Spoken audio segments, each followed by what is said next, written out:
Hello everyone! Ito po ako. Try ko lang pong i-share sa inyo yung account ko dito sa Facebook nung hindi pa ako na-monetize. Nung una, hindi ko naman kasi alam eh. Eh di sige akong post ng galing sa taktik, taktok, tek, na may logo pa nila. Ay ayaw pala yun ni ano. Tapos nung sumunod yung mga politics, yung sabutuhan, ala, sige, share ako.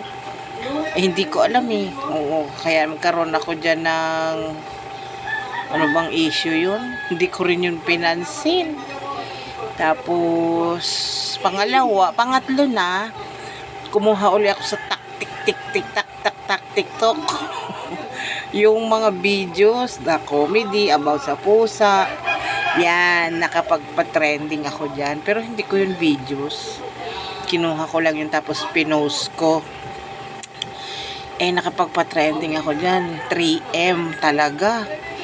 Doon gumanda yung mga ano ko, yung mga followers ko, yung 1.5 naging 5,000 agad sa loob ng 3 araw. Ang bilis talaga. Tapos yung views nun naging 3M. O ay di tuwan-tuwa ako.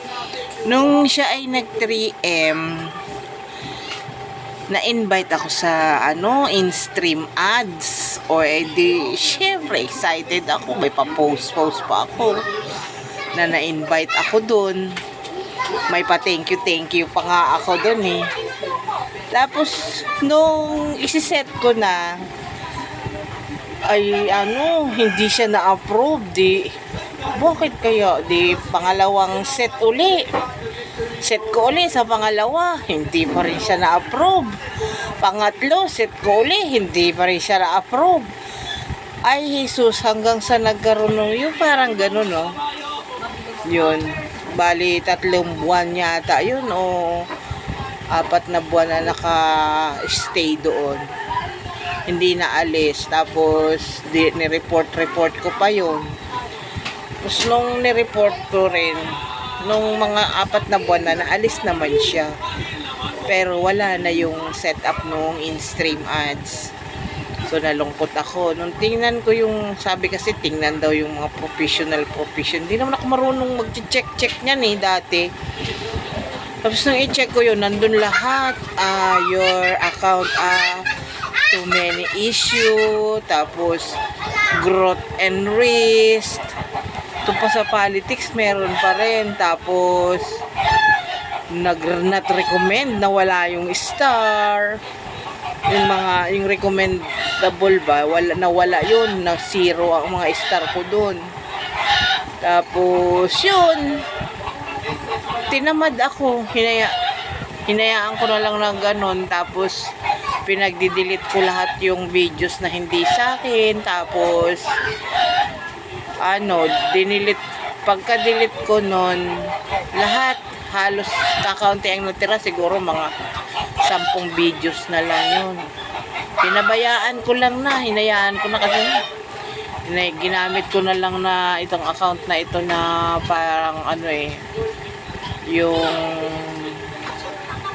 yung wala lang, yung post lang na pero hindi na ako naglalagay ng mga hindi sa akin na videos. Naglalagay ako pa isa-isa hanggang sa yan eh, deactivate ko pa nga itong account na to eh. Tapos nung dineactivate ko, siguro mga 1 buwan na hindi ko ginamit, binuksan ko ulit. Pagkabukas ko, nakita ko may set up for star.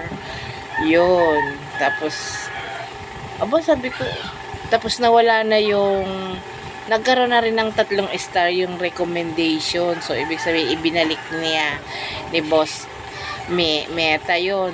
Tapos, nawala na rin yung growth and risk. Nung sumunod na pagkawala ng growth and risk,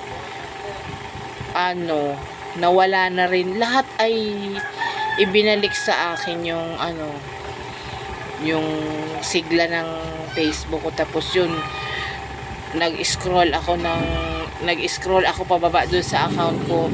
Dinilit ko lahat ng mga na-share ko, yung sa politics, lahat yun. Dinilit ko yun. Halos wala nang laman nga yung account ko eh.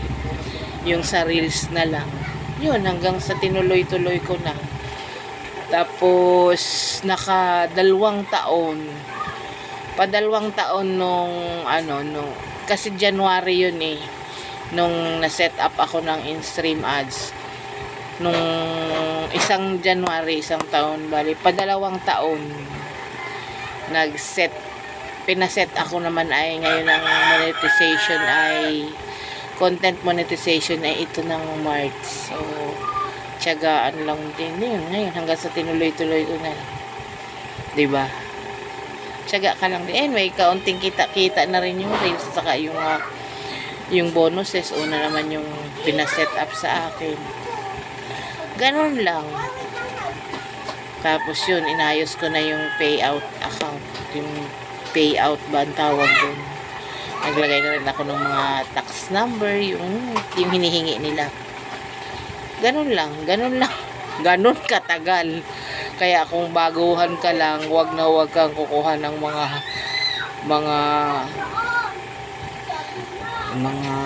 videos doon sa kabilang TikTok doon. Wag. Kahit yan ay inalis niyo yung watermark, alam niya. Alam ni Boss Meta. Yun lang. Bye-bye!